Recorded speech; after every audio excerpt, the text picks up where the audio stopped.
yun yung why only now na ginawa nyo? Or pumayag kayo na gumawa ng ganitong klaseng pelikula?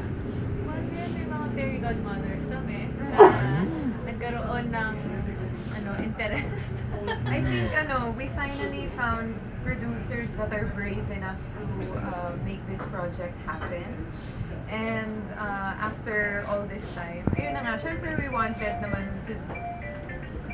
Okay, syempre all this time we wanted naman din sana for another Rastro project. But yes, it's finally. Yeah, parang nangyari din talaga siya at the right time, with the right people, right producers. Everything came together na destiny. Oh, bakit I felt it's fine?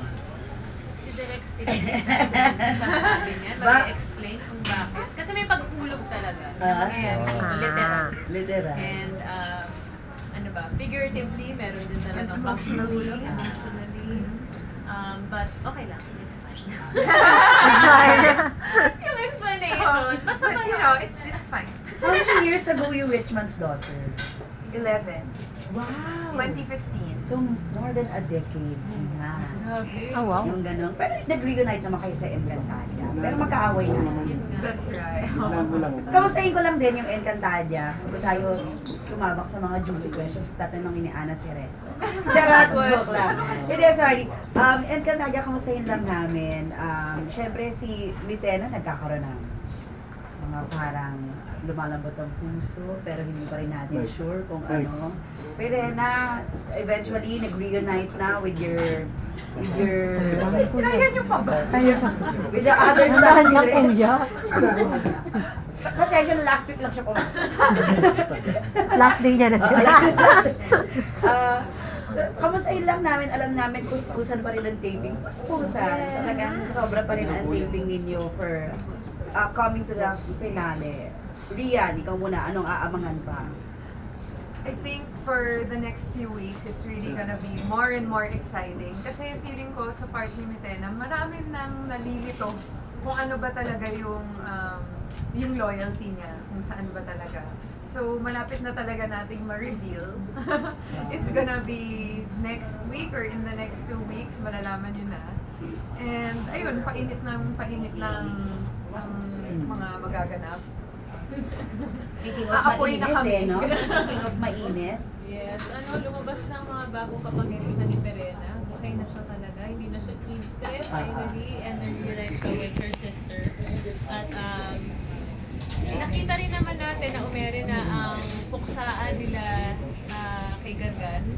Pero dahil si Mitena nga ay hindi natin alam kung kalaban ba o kaaway, baka mayroon ding mangyaring puksaan na magaganap with Mitena and ang mga sangre. Actually, pasimula pa lang talaga yung laban. Ngayon pa lang talaga nasimulan ng mga apat na OG sangres ang paggabay nila sa mga new gen. May laban ng Perena Mitena ulit ba? Parang lagi naman tayo nag-cross paths. Lagi naman sila, nagkakaasaran kasi talaga sila eh. So Trash talkan magkikita sila. Oo nga eh, lagi may trash talk. Painit, I'm sure it's unavoidable na magkikita sila muli. And if there's anything na dapat abangan, there's gonna be a lot more action. Dito sa I Feel It's Fine, anong klaseng action yung ba? It's a lot of action. There's so much action, you know? Ang classic action, soft action, hard Sige lang. Hindi trash talk, heart-to-heart talk. hard to Ganun. hard. Oo. Tsaka parang it's not just about, two women falling in love. May angle din ng family, may angle ng friendship. May comedy din to. Kaya excited kami na yung mga manonood ay hindi naman sila uuwing luhaan. Meron din silang makukuhang humor from the film. Ako, syempre, I would like to get your opinion or comment because Women's Month, and ito recently nasa news naman yung Pa-welcome sa Women's Month.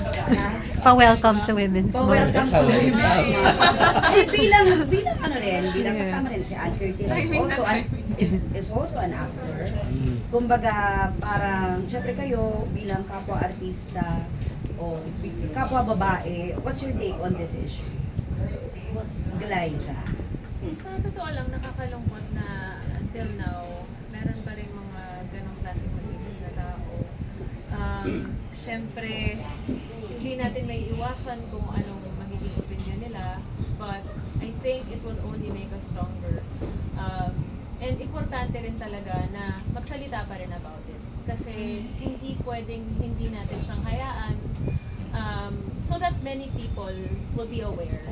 Especially yung mga taong kagaya na mag-isa. Wait lang, lilipat mo. Alam na ni Pagod na sila. Kaya pa nila yan.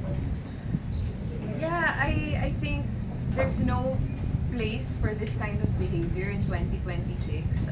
I thought maybe by now we would be more educated. Pero mabuti na rin that now we're talking about it. Kasi ito na din yung opportunity, marinig ng mga tao na hindi na yan pwede, hindi na okay. And women are not items.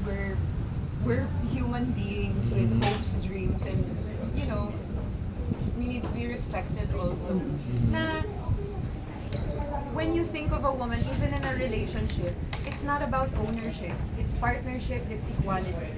So, ayun, that's what I hope everyone can take away from this experience. May tanong